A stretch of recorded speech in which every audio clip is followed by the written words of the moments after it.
ನೋಡ್ತಾ ಇರ್ಬೋದು ಈ ರೀತಿ ಜ್ಯೂಸ್ ಬಾಟಲ್ಗಳನ್ನು ನಾವು ಇದರಲ್ಲಿರ್ತಕ್ಕಂಥ ಜ್ಯೂಸ್ನ ಕುಡಿದ ನಂತರ ವೇಸ್ಟ್ ಅಂತ ಬಿಸಾಕ್ತಾ ಇರ್ತಿರಲ್ವಾ. ಸೊ ಇದನ್ನು ನೀವು ಕಿಚನ್ನಲ್ಲಿ ಹೀಗೂ ಕೂಡ ರಿಯೂಸ್ ಮಾಡ್ಕೊಳ್ಬೋದು. ಸೊ ಅದೇಗಂತೇಳಿ ತೋರಿಸ್ತಾ ಇದ್ದೀನಿ.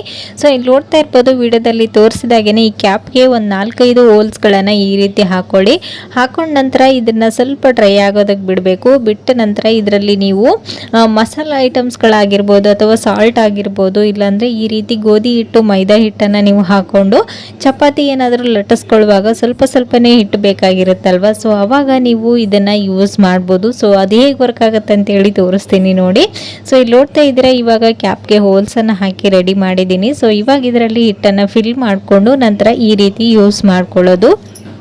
ಸೊ ನೋಡ್ತಾ ಇರ್ಬೋದು ವಿಡಿಯೋದಲ್ಲಿ ಎಷ್ಟು ನೀಟಾಗಿ ಬರ್ತಾ ಇದೆ ಅಂತ. ಸೊ ನೀವು ಚಪಾತಿ ಮಾಡುವಾಗ ಟೈಲ್ಸ್ ಮೇಲ್ಗಡೆ ಎಲ್ಲನೂ ಡಟ್ಟಿ ಆಗ್ತಾ ಇರುತ್ತೆ ಹಿಟ್ಟನ್ನು ಹಾಕೊಳ್ಳುವಾಗ. ಸೊ ಈ ರೀತಿ ನೀವು ಒಂದು ಚಿಕ್ಕ ಬಾಟಲಲ್ಲಿ ಹಾಕಿ ಇಟ್ಕೊಂಡು ನೀವು ಚಪಾತಿ ಲಟ್ಟಿಸ್ಬೇಕು, ಎಷ್ಟು ಬೇಕು ಹಿಟ್ಟು ಅಷ್ಟನ್ನೇ ಮಾತ್ರ ಹಾಕೊಳ್ಬೋದು.